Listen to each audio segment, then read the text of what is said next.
मित्रों, नमस्कार।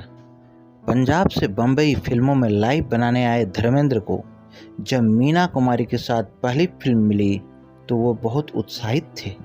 वे फिल्म उद्योग के लोगों और अपने परिचितों से पूछा करते थे कि मीना कुमारी कैसी मिजाज वाली है और उनके साथ काम करते टाइम का क्या ध्यान रखना चाहिए।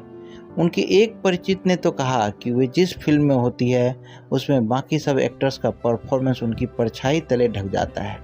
वो ऐसी एक्ट्रेस हैं कि सीन में एक शब्द बोले बगैर चेहरे की एक छोटी सी अदा से दर्शकों पर जादू कर जाती है।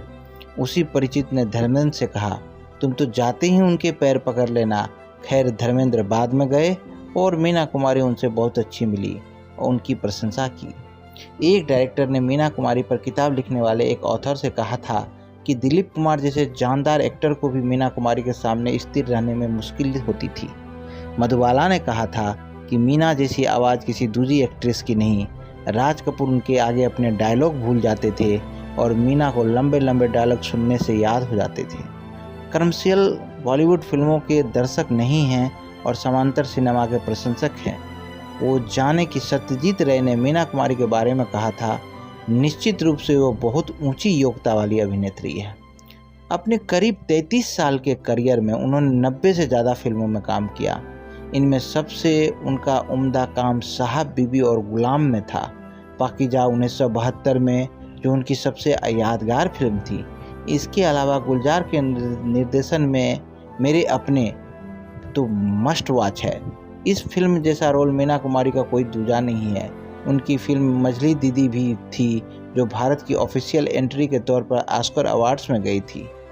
उनकी दिल अपना और प्रीत प्राई, राज कपूर के साथ शारदा, मिस मैरी जैसी कई फिल्में हैं जिसमें काफ़ी एंजॉय की जा सकती है। हिंदी सिनेमा में सबसे चर्चित जीवन जीने वाली मीना कुमारी के प्रेम संबंधों को लोग मज़े लेने वाले अंदाज में देखने की कोशिश करते हैं, लेकिन इसमें अच्छी बात यह है कि मीना कुमारी ने समाज की परवाह किए बगैर प्रेम किया, कई पुरुषों से किया और कभी किसी बाहरी नैतिकता की अनुमति नहीं दी कि वो उनकी रुचियों और जीवन शैली का फैसला करे।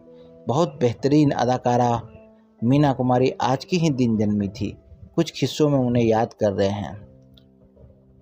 मीना कुमारी बेबी मीना एक बाल भूमिका में बम्बई की एक चाल में उनकी मां इकबाल बानो और पिता मास्टर अली बख्श रहते थे।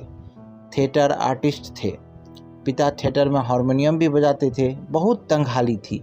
फिर 1 अगस्त 1932 को उनके घर मीना जन्मी। घर में 2 बेटियां पहले से थी, इसलिए उनके पैदा होने पर कोई खुशी मनाने की संभावना नहीं थी। डिलीवरी करने वाले डॉक्टर को फीस देने तक के पैसे नहीं थे। बताया जाता है कि अली बख्श इतने नाराज़ थे कि बच्ची को दादर के पास एक मुस्लिम अनाथालय के बाहर छोड़ दिया, लेकिन कुछ दूर ही गए थे कि बच्ची की चीखों ने उन्हें तोड़ दिया। वे लौटे और गोद में उठा लिया। बच्ची के शरीर पर लाल चींटियां चिपकी हुई थी। उन्होंने इसे साफ किया और घर ले आए। वैसे मीना इनका असली नाम नहीं था। उनका नाम था महजबीन बानो। उनका नाम बदला प्रोड्यूसर विजय भट्ट ने। दरअसल घर के हालात ठीक नहीं थे और फिल्म में बच्चों को रोल मिला करते थे, तो उनकी मां इकबाल बानो बेटियों के लिए रोल ढूंढा करती थी। एक बार वे 7 साल की मीना को भी एक फिल्म स्टूडियो लेके गई जहां तब के बड़े प्रोड्यूसर विजय भट्ट बैठे थे।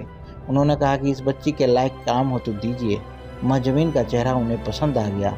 उन्होंने फिल्म लेदर फेस जो 1939 में आई थी उनमें मीना कुमारी को बाल भूमिका में ले लिया। बाद में विजय ने कहा कि अभी फिल्में वो लगातार कर रही हैं तो ये नाम ठीक नहीं, कुछ और रखते। तो बात करते उन्होंने नाम बेबी मीना कर दिया। बड़ी होकर वो मीना कुमारी कहलाई। फिल्म आरती और बंदिश में अशोक कुमार के साथ मीना कुमारी ने रोल निभाया था। दादर में मीना का परिवार रहता था। सामने ही रूप तारा स्टूडियो पड़ता था जहां फिल्मों की शूटिंग होती रहती थी। एक बार वहां बड़ी बहन खुर्शीद काम कर रही थी और कंपाउंड में मीना खेल रही थी। पिता अली बख्श उन्हें वहां शूटिंग कर रहे सुपरस्टार अशोक कुमार के पास लेकर गए। अशोक कुमार उन्हें पहचान गए क्योंकि अली बख्श छोटे मोटे रोल किया करते थे। उन्होंने कहा कि साहब, ये मेरी छोटी बेटी है। अशोक कुमार ने खुशी जताई। उन्होंने बेबी मीना की तरफ देख के कहा कि बेटा, अभी तो तुम बच्चों के रोल करती हो, जल्दी से बड़ी हो जाओ, फिर हम तुम्हारे साथ काम करेंगे। तुम हमारी हीरोइन बनना। अपने इस बगैर सोचे किए मजाक पर वे हंसे और साथ बैठे लोग भी, लेकिन उन्हें मालूम नहीं था कि एक दिन वाकई में ऐसा हो जाएगा, और ये हुआ। बॉम्बे टॉकीज की फिल्म तमाशा में जिसमें मीना को कास्ट किया गया था तो उनके को स्टार अशोक कुमार और देव आनंद थे। आगे चल के परिणीता, बंदिश, शतरंज, एक ही रास्ता, आरती, बहू बेगम, जवाब और पाकीज़ा में भी दोनों ने साथ काम किया। ऐसा कहा जाता है कि मीना कुमारी अपनी फिल्मों में इतने पैसे लेती थी उस समय जितने लोगों ने लाइफ में भी नहीं देखे थे। करियर की सबसे यादगार फिल्म पाकीज़ा में मीना कुमारी अपने दौर की सबसे ज़्यादा फीस लेने वाली एक्ट्रेस में थी। मीना कुमारी 1940 के बाद के दौर के लिए एक फिल्म के लिए 10,000 रुपये की मोटी फीस लेती थी। बाद के वर्षों में वह बहुत बड़ी स्टार बन गई और उनकी फीस समय के साथ और मोटी हो गई।